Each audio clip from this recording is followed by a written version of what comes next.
On Minecraft Bedrock Edition, some of the most popular servers are known as featured servers, and they're officially supported by Microsoft and Minecraft. For essentially the past 3 years, we've gotten a new featured server almost every year, and I expect that the same will happen in 2022. The question though is, what will that server be? What will it have on it? And will it be something that we've seen before, or will it be something completely new to the Bedrock Edition scene? In this video, I'm gonna attempt to answer that question. I'll talk about what information we have right now, even if it really isn't that much, and try and draw some conclusions for what the next Minecraft Bedrock Edition featured server might be. Interested? Let's get started.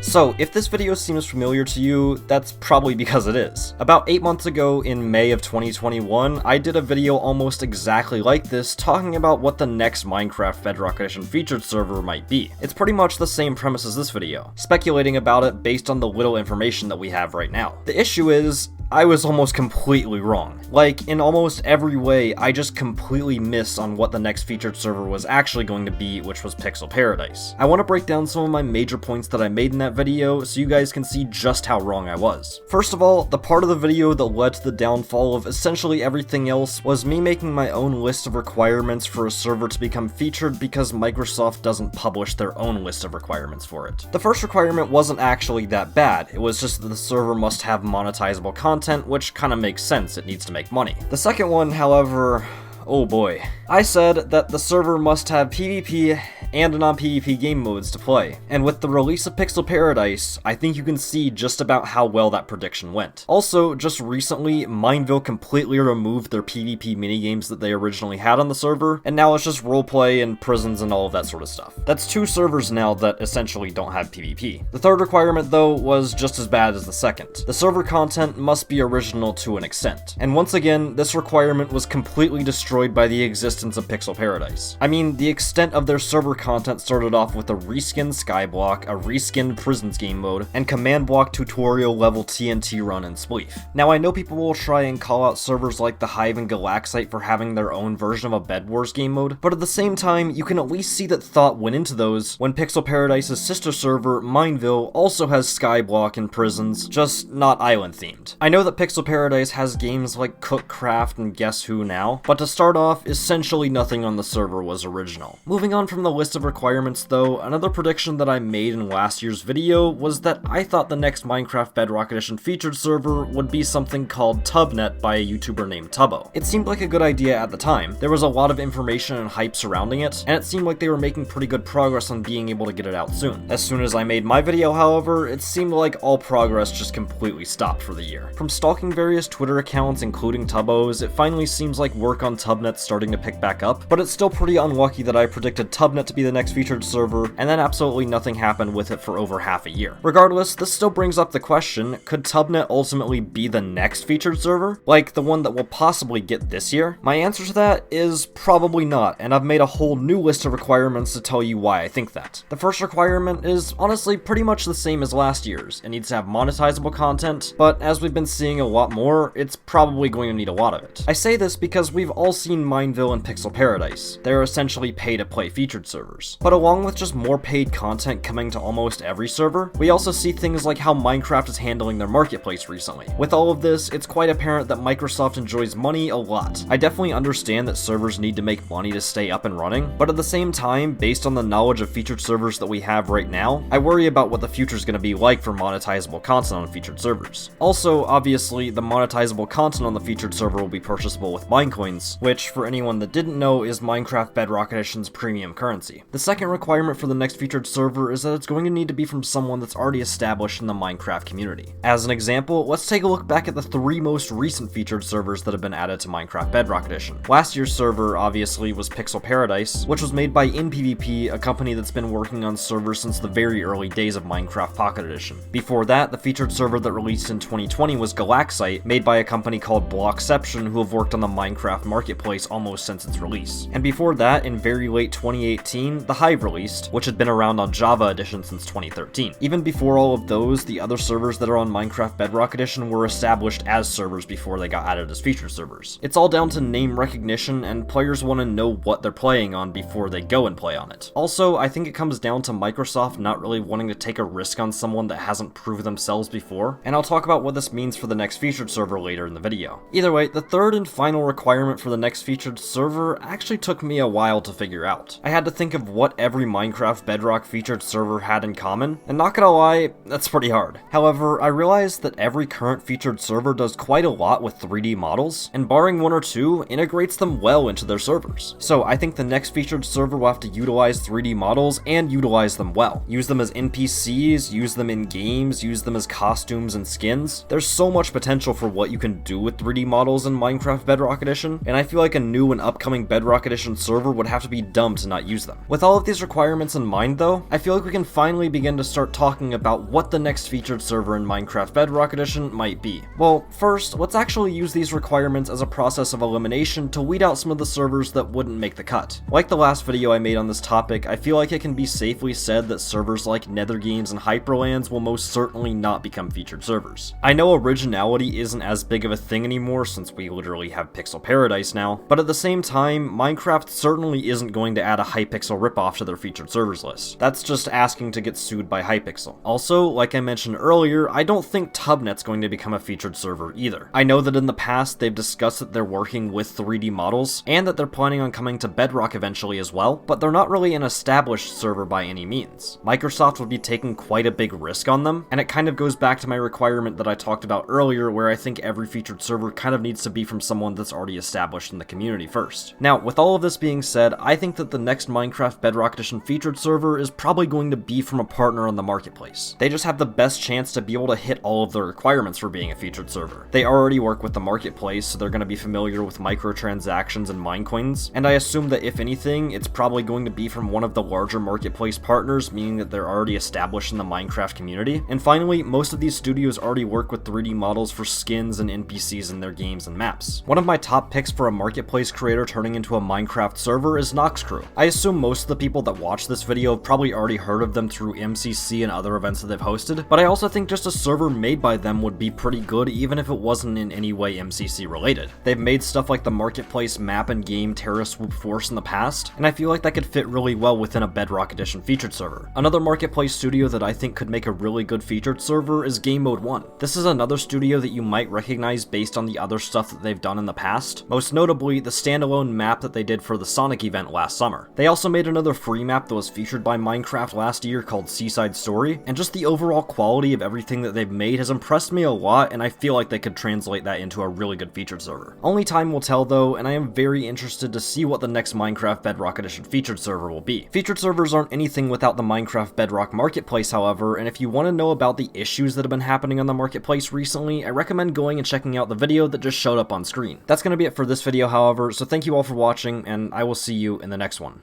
Peace out.